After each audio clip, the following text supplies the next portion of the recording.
What have we done so far? So far, we've created tables. We've seen how to do some operations within tables. Next, we are going to move into functions. So what are functions? Functions are used to repeat operations within tables, within queries. So let's take a look at what functions are. So functions are used to perform operations on data and return results. So you're, instead of like extracting all the data and performing calculations, or formatting elsewhere, SQL functions enable us to do directly work within the query, helps us save time and resources. Imagine that you were managing a retail store and you want to know how many items were sold today, for instance, or what the total revenue was. Instead of counting each sale individually, you can use a SQL function to do the sum, the entire sum of a column for all the sales, or an average of the sales per month, per week, and different things like that. So that's where functions come in handy. They help with calculation. We have mathematical functions. They help with text manipulation. You have text functions, date and time handling, and more. So we're going to look at a few of them, and they can be used in the select clauses, in the group by, in where. For instance, here is a function, select count star from student. What does this mean? You're counting the total number of students. So you're not just returning a table of students, you're counting. Select count, count is a keyword, and star means count all the students in the table, in the student table. So SQL functions help us aggregate, filter, and manipulate data directly in the database to allow for efficient operations. So our first set of functions will be mathematical functions. So as the name implies, mathematical functions are used for mathematical operations, of course. So here are a few examples. You have count, you have sum, you have average, you have min or max. These are very self-explanatory. These are used for mathematical operations. An example of a real-world use case, you can find how many users signed up. You can find their average spending. You can find, there are so many examples. We're going to do a few. Here's one of them. Select count star average GPA from students. The cool thing with SQL is that from the name, you can already imagine what happens. So you're counting the number of students and their average GPA. So what happens here? At first, we have our table as usual, no changes. And then when you use the command select count star average GPA, what happens? SQL tells you you wanted the total number of students, which is 5, right? You wanted the total number of students, so count all of them, and you have 5. And you wanted their average GPA, so the average of these 5 values. So if you rewrite that in Popsicle, it gives this. We run, and so as expected, 5 students and their average 3.84, their average GPA. Another comment, same, but you see some keywords there, as. So what as does is it renames a column. Here you have select count star as every student, average GPA as GPA scores. This is just for proper coding. So it renames a column so that it makes more sense. Because initially when we return the table, you see how we came here is not very neatly looking. So we're essentially doing the same thing with this code. We're only saying as to rename a column. So that's what the keyword as is used for. If you want to rename a column, instead of having like count star or AVG, you can have the actual name that you decide. So that's a good practice as well. And within Popsicle, if you take a look at this one, this is the previous one that we wrote. And now if we write this one, you'll see that the name of the column has changed. So every student, count star becomes every student, average GPA becomes GPA scores, just to give more sense to your code. So essentially it's the same thing. It's just we renamed the columns. So using the keyword as is a very good practice. Another example in mathematical functions, here we're selecting the maximum GPA and we're saying call that column max GPA, and minimum GPA, call that column minimum GPA from our table of students. So what you're telling SQL to do is from this table, select the, tell me what's the maximum GPA and what's the minimum GPA.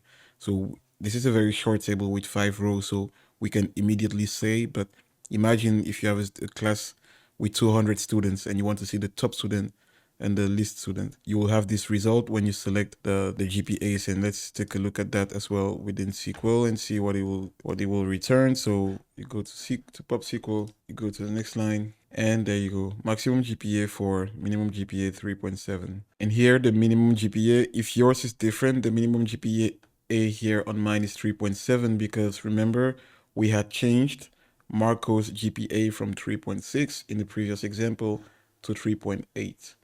So that's why the minimum GPA is 3.7. But if you have 3.6 on yours, then you should be fine. Just make sure to verify by select star and checking everything. Our next set of functions are text functions.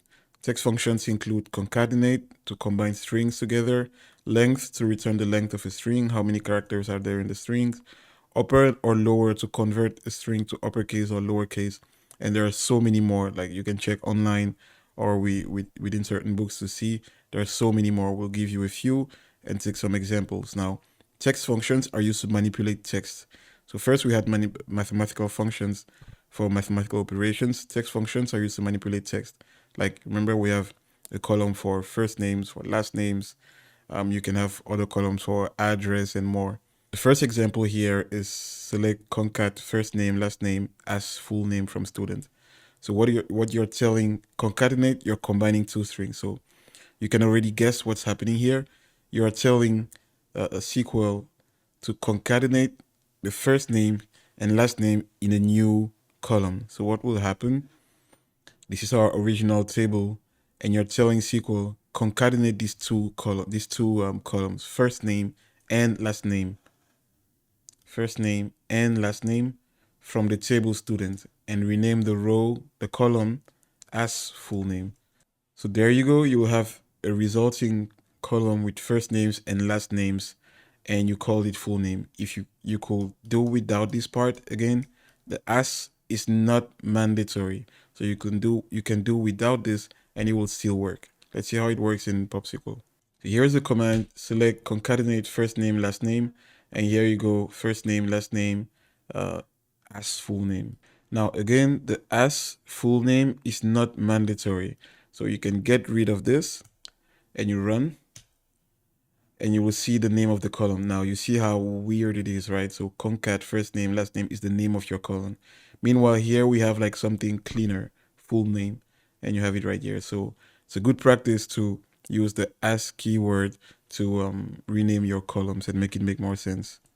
Now, if you don't want to use the underscore, you can also have something like this, but make sure it's within quotes. So as full space name, but everything within quotes. That will rename your code, your column with the convention you want. Another example, here you're saying select first name, the length of the first name as full name or first name underscore length. So what you're telling SQL here is give me first names and how many characters are in those first names. So what's going to happen? You have your initial table with their first names, and what you want is first names and how many characters are in each first name. So here's your result, pretty self-explanatory. Whitney has 7 characters in her name, so you have 7, and Sam has 3, so you have 3. So within PubSQL, you can reorder this, or you can run this command, and you have first names and the length. And again, you can also rename, like as previously shown, that f and length to make it make more sense to length of first name, or any name you want, obviously, to make it make more sense, and it will tell you like that, but make sure it's within quotes. Next set of functions are date functions. So pretty self-explanatory. What are date functions? These are used to work with date operations, so calendar dates and also time. So for example, now with parentheses returns the current date and time, like right now. Date formats a date, so you can format a specific date. It can be in year, month, date format, or day format, or something different. Timestamp stores both the date and the time. Our first example, select date format now. So you want like right now in the year, month, date format. and we are calling that today date. So what's going to happen? Initially, we have this, our table, and you want to select in a date format. Like right now, you only want the year, month, and date in that order, in that format as today date. You can reorder that the way you want, and there's the result. So 2025 02 20, but it's actually 22, and there you go. There you have the result. What's that going to look like in PopSQL? When you write that, you run, it's telling you the result. So 2025 02 22. This is the actual date. 22 at February 22nd, 2025. Now, again, you don't have to have the as today date, and take a look at what the command will give. So this is the column title. So it's always good to add the as, and it will be like more understandable. Now you can also reformat this to have it day, month, and year. So to have it in a more European standard if you want. So day, month, and year like this. Oops. And if you run, you see that now it's day, month, and year. Make sure to not forget your percent signs and then your letters like day, month, year, to have it in different formats. So here we have it like in the European standard 2202 2025, but you can also have it in a different format 2025 02 22. So you see the difference because we reordered this differently. So go ahead and play with that and see how that works and see what the results will be. Another example, select now as right now. So you want the current instance now as right now. So what happens, it's going to give you the current day, date, and time. So let's do it right away within PopSQL. Select now as right now. So it's giving you the current day, month, year, and the time. And again, you don't have to have the right now, or you can rename it differently, and you see how it changes. Still within the date functions, we can use this query to find a student's age. So the difference between the current age or the current time and their birth year. For instance, here we say select first name, birth date, timestamp difference, year, birth date, and now. So what are we trying to do here? Timestamp difference is the difference between a certain time and the current time. This student was born, suppose in 1990, for instance, and we want to find the difference between that time and now. And we just return the year format. First, let's take a look at that in our illustration here. You have the table, students, they have their first names and they have their birth year or birth date. So first names and birth date. So you're telling SQL, I want their first names, I want their birth dates, and the difference between now and their date of birth, but only extract the year part and rename that column age. So what's going to happen? You will have the first name of the student, the birth date of the students, and their age, because you only extracted the year. You could have the difference, but you only wanted the year. So let's take a look at that within PopSQL. So what we are telling PopSQL is we want the first name column, birth date, and then we want this column called that we renamed age. And in this column, we want the timestamp difference. That should be the difference between their birth date and the current date. So you have the difference in age from the table students. Again, make sure to practice, take more examples, look for more examples online, more exercises to help you understand these better. It only gets better with practice. You cannot just learn one time or recopy this and think you've learned. It only gets better the more you practice. Our next function is the group by function. So group by groups rows with the same values. For example, select sex, so you're selecting the student sex, count star as student count, so you're counting total number of students from the student table, but order them by sex. So what happens here? First, you have our table, initially no changes, and then when you write the query, you're counting like the number of females and the number of males, and you're grouping them in order. So female and male. So let's rewrite that in PubSQL and see what happens. So now what happens here, you're telling SQL select sex, count them, all the students, and you say student count. And now from the student table, and you group by sex. So you have this result, so 3 females and 2 males. So this was a group by. So many other examples you can perform. Make sure to try others from examples online, or reach out to us if you need more exercises. Another function is the order by. So this is also self-explanatory, and we previously touched that a little bit. So you can order elements by results in ascending or descending order.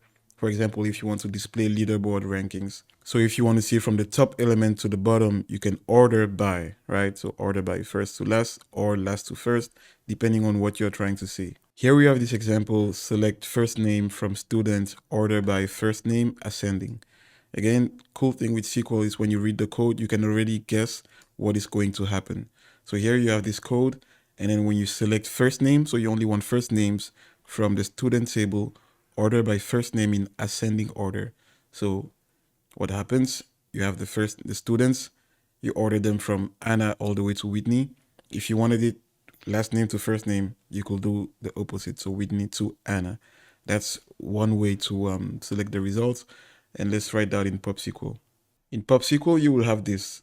So you order by first name ascending.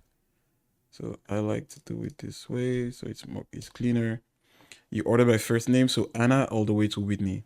Now, if you wanted last name first, then you could do this. So from the last letter of the alphabet, from the closest to the last, all the way to the first letter of the alphabet. And then you can select other things, like you can select first name, last name, and sex, for instance. But what's important here is what you ask the table to order by. You want to see the results ordered by first name, so the last name letter of the alphabet in the table, all the way to first name in descending order. Now you can order by sex, for instance. So order by sex instead of last name and first name. So it's going to go F, F, F, and then M, M. So it all depends on how you want to do it. And then you can have 2 order bys. For instance, if they have the same sex, like here you have 3 females, Whitney, Anna, and Sam. And now you can add a second one, like if they have the same sex, then order by last name. So here you see how it starts with the B, B-A, B-E, I, and then males, K, then M. So you can play around with the order by. It's a very cool function that you can use, a very cool keyword that you can use to order your elements. Next, we'll talk about union. Union, as the name implies, you can already guess what it does. Union combines results of multiple queries, and it's used typically to remove duplicate rows. So let's say you have 2 tables, students science and students arts. Like let's say you have students from both tables, and you want to combine the list of students in both departments. The first query gets the students from the student science table, from student science, right? The second query, this one right here, gets students from the students arts table. And now both queries select the same columns, student ID, first name, last name, and now the union combines both. So this is typically if you have like multiple classes and you want to combine them into one, or you're in a university, you have the freshman, sophomore, and you are trying to find a trend or something, you can combine both. So if you want to keep duplicate rows, you can say union all instead of union. Like if you have duplicate rows in both, for example, a student in the math class is also in the accounting class. Normally, if you do a union, it will not have his name in the 2 times in the final. But if you want to keep duplicate rows, it will have the student in the final. So for example, suppose we have these tables, student science and students arts. With the same information, I just separated that into 2.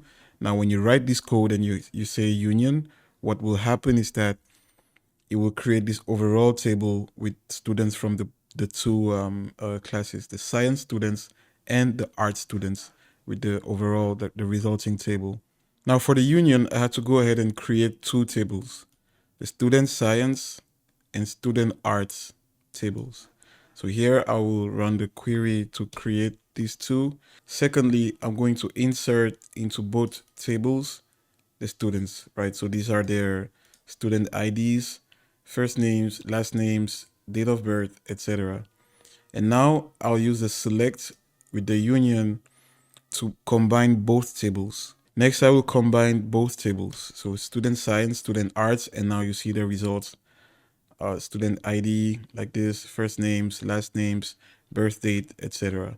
And remember, you can work on like ordering and grouping and doing more based on what we previously showed.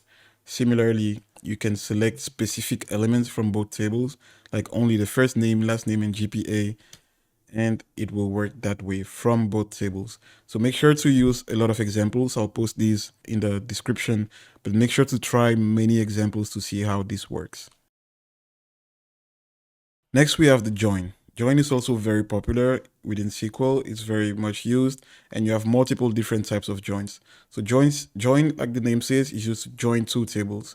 Now, you might ask yourself what's the difference between join and union, and we will see that with some examples, but I wanted to give you like an overview of the differences. So you want to use join when you want to merge related columns from different tables. Union is used to stack rows from two similar tables. So with union, your table will be bigger because you will just add more rows. You see how we had the student science with 3 elements, student art with 3 elements, and we ended up with 6 rows, right? The join is used to join, so you will still have 3, and it's used to see like common columns wherever they correspond. So join combines columns from 2 tables based on a related column. Union combines rows and just stacks them up. With join, you can work with multiple tables, linking them through a common key. Like there has to be a key that links both tables. Union is the tables have to have the same number of columns and the same data types to stack them on rows. So join will like expand horizontally to add more columns. Union will expand vertically to add more rows. So we have a few type of joins. You have inner join to match rows from both tables. You have left join. Left join will keep all the rows from the left table. You have right join and you have a full join. What do these mean? Inner join shows only the students who have a matching course. So let's go into the example and take a look at that. So initially you have student table and you have this course table. So our student table, as usual, I limited that to 3 elements, and then you have a course table with their course ID, course name, class prefect, and then you have this query that says select from the table students their first name, so students dot first name, students dot last name, and course dot course name. So this is from the table students. This is from the table students as well, their last name, but this is from the table course. That's why you add the table name before course dot. And then from table students, do an inner join on the course to the course table on students dot student ID equals to course dot class prefect. So what are we saying here? I know it might seem complex, but with many examples, you'll get the feel of it. Wherever you see the student ID here, right, this corresponds to the class prefect column here. And you see that they have the same type of values, 100, 100, 102.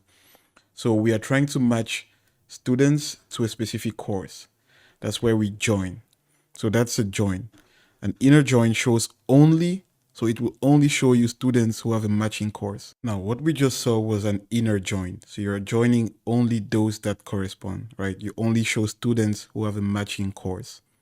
Now, the next thing we'll do is a left join, and we are going to write all of that within PubSQL. The left join retrieves all the students, including those not enrolled in any course.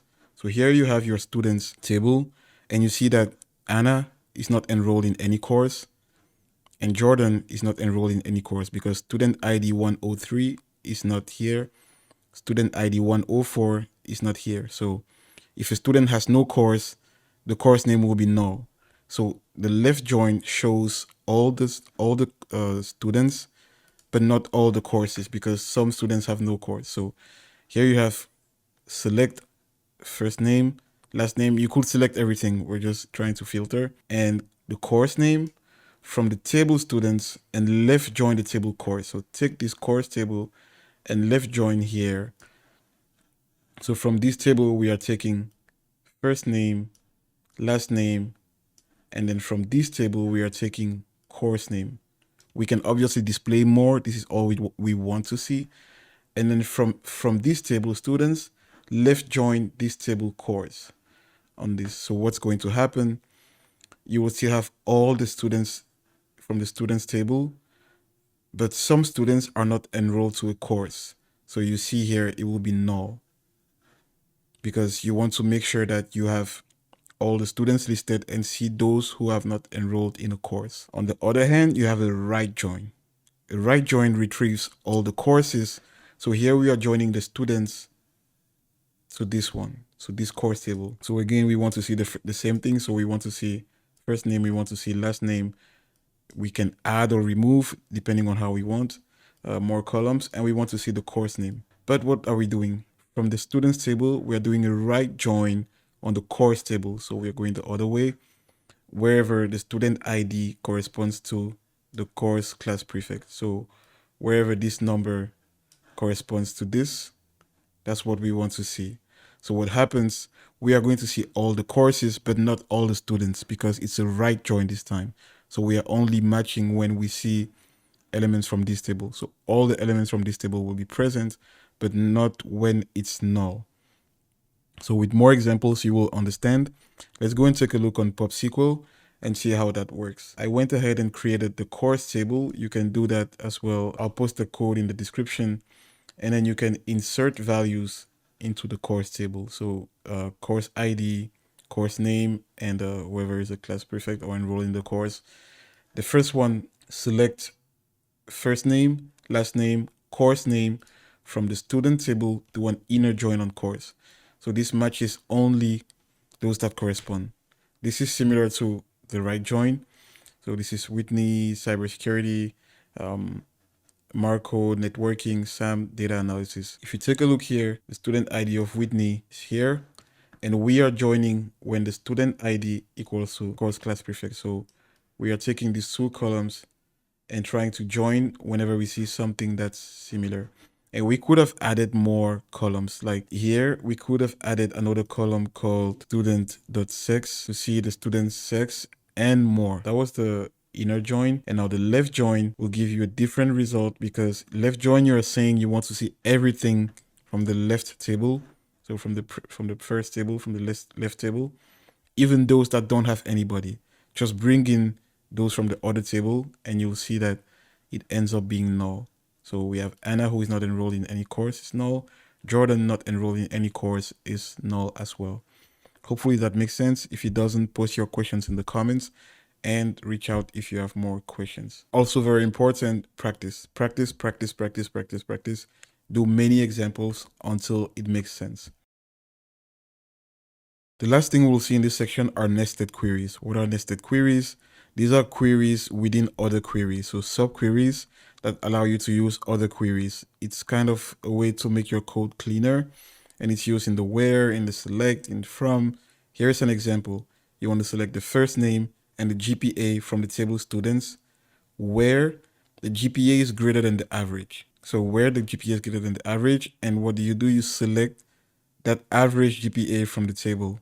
So you see here, you have a select here, and you have another select inside here. Initially, you have this, and when you write this code, you will have this. So you want GPAs that are higher than the average GPA. So the class average GPA is 3.8, and you want GPAs that are higher than that average. So within PubSQL, what happens? Select first name and GPA. Obviously, we can add last name. We can add more columns from the student table where the GPA is greater than.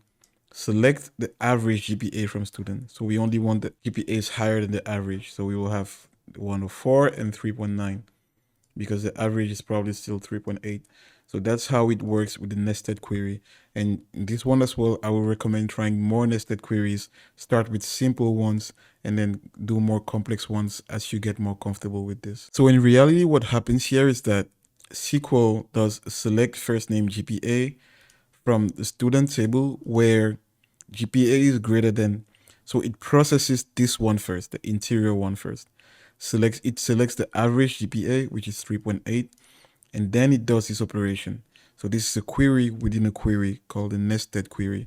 It first does this one, you select the average GPA, then it performs the outer operation. And also, if you remember, we said comments can be written on multiple lines, so that's why I did this. It's not going to affect the code in any way, and it was just for further explanation. Were you paying attention? I hope so. Join us on our next course, but make sure to follow us on all our social media. Thanks again for watching, and we'll see you on our next video.